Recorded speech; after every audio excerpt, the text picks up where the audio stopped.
Joining us now to talk about South Africa's foreign direct investment flows, also known as FDI, is John Bellew, who is partner and co-head of Webber Wentzel's private equity division.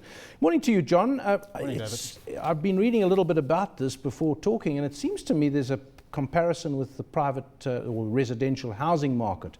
There's a group of people who qualify for government grants, and then you're too wealthy, as it were, too well off to qualify, but you're not well off enough to buy a house of your own. So there's no man's land in between.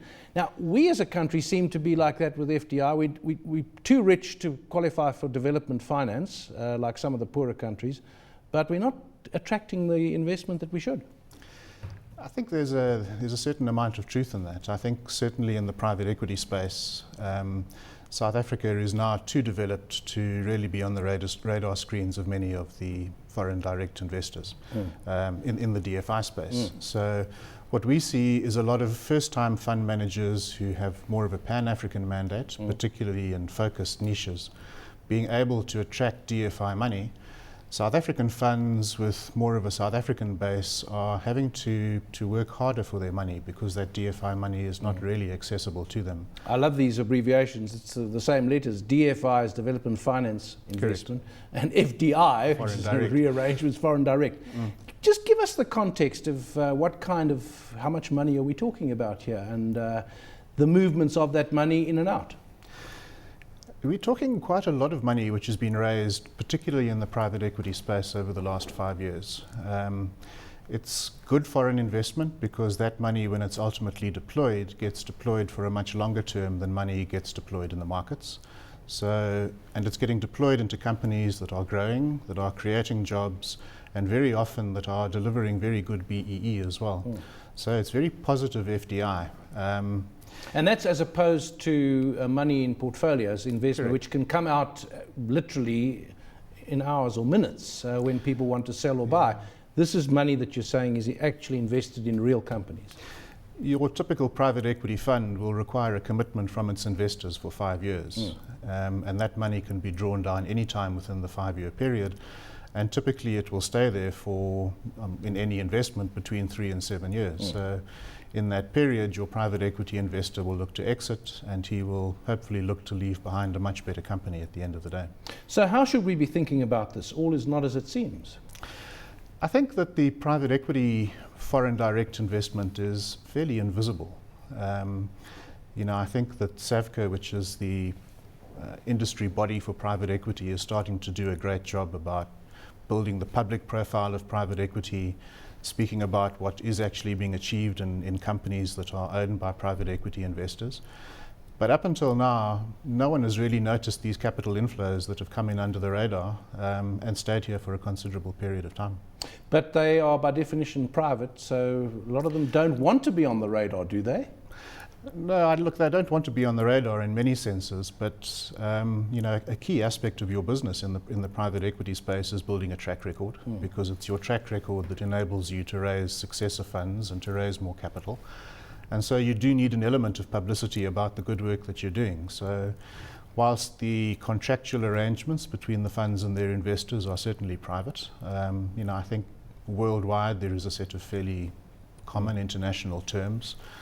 I think in the local market people are starting to understand the asset class. I think there could be more investors looking to invest in the asset class, but those who have done over the last 20 years have done very well. Why are we getting less than we might get? I think that when I say we're getting less than we might get, the market is still very healthy, and the funds that are well established in our market are raising capital. It's taking longer, but that's really a function of the world economy and the global financial crisis, which left a lot of traditional private equity investors overexposed to the asset class. What we're seeing now, I think, is really the Africa story as a whole coming to fruition. People looking for yield all over the world, looking for yield in Africa, and that includes in the private equity space.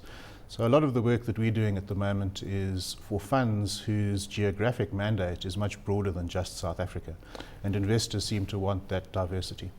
I was going to say, you're an expert in this field. You work for Webber Wentzel, and that's what you do. What occupies your time most? What are the big issues that you have to advise on and facilitate on? Well, I think that one of the big issues for us as South African advisors is this. Obviously, we would like to see South Africa being the gateway into Africa for private equity funds. So we preoccupied quite a lot with policy. We interact a lot with government to try and make the environment for private equity better, and that's both in relation to tax. It encompasses the whole exchange control environment. In recent times, it's encompassed changes to pension fund legislation to enable pension funds to invest in private equity more easily. So there's quite a lot of lobbying and regulatory change and frankly education that happens. Sounds like there are quite a few issues too. So how friendly are we? I mean, are there quite a lot of changes that you would like to see? I think that historically private equity had a bad rap, and that came out of the way that private equity happens overseas. And I think the reason there is that huge amounts of money coming in and out, but no accountability on the people moving it around. Well, I think the traditional view of private equity was very much the barbarian at the gate. Come in, strip the assets, fire the staff, leverage it, very highly, and therefore strip the tax base. And that really hasn't been the pattern in South Africa. South African private equity has been much more modestly leveraged, although obviously leverage is key. And DBSA actually produces a survey every few years that shows how private equity-owned companies perform in relation to stock exchange-owned companies.